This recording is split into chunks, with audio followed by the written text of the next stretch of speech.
સમાચાર મહેસાણાથી પ્રાપ્ત થઈ રહ્યા છે। મહેસાણા દૂધસાગર ડેરીના હોલમાં યોજાઈ મહેસાણા જિલ્લા સહકારી દૂધ ઉત્પાદક સંઘ લિમિટેડની વાર્ષિક સાધારણ સભા, જેમાં પશુપાલકોને 437 કરોડનો ભાવફેર વધારો અને દૂધ મંડળીઓને 10% શેર ડિવિડન્ડ આપવાની જાહેરાત કરાઈ। સાથે જ દૂધ ઉત્પાદકોના વીમાની રકમ અકસ્માત મૃત્યુ વખતે 2 લાખ હતી, વધારીને 4 લાખ થઈ।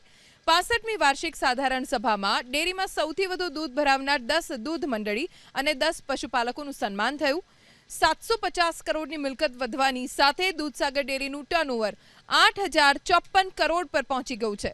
ડેરીના ચેરમેન અશોક ચૌધરીએ પ્રતિક્રિયા આપી કે નિયામક મંડળ અસ્તિત્વમાં આવ્યા બાદના પ્રથમ વર્ષે 121 કરોડ, બીજા વર્ષે 375 કરોડ, ત્રીજા વર્ષે 402 કરોડ અને આ વર્ષે 437 કરોડનો ભાવ વધારો જાહેર થયો, જેનાથી પશુપાલકો ખુશ છે।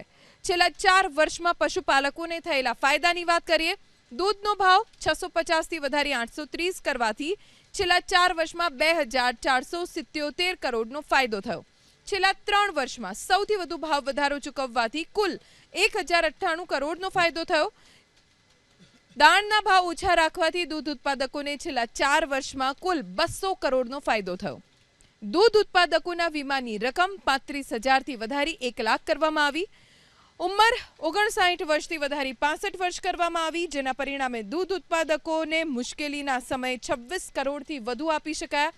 છેલ્લા 4 વર્ષમાં દૂધ ઉત્પાદકોને કુલ 4,482 કરોડ રૂપિયાનો ફાયદો થયો છે। આપણે જોઈએ છીએ ત્યારથી શાસન બદલાયું ત્યારથી દર વર્ષે નફો વધતો જાય છે। અગાઉના વર્ષોમાં નફો 100-125 કરોડ મળતો હતો, એની જગ્યાએ પ્રથમ વર્ષથી અમારા બોર્ડે 321 કરોડ રૂપિયા, બીજા વર્ષે 375 કરોડ રૂપિયા, ગયા વર્ષે 402 કરોડ રૂપિયા અને આ વખતે 437 કરોડ રૂપિયા નફો આપી અને પશુપાલકોને આ પશુપાલનનો ધંધો પોસાતો થાય, એ પણ પગભર થાય અને સુખી થાય, એના માટે આ કામ કરવાનું જે દૂધસાગર ડેરીએ કામ કર્યું છે, એ ખૂબ એના કારણે પશુપાલકોમાં ખૂબ મોટો આનંદ ફેલાયો છે।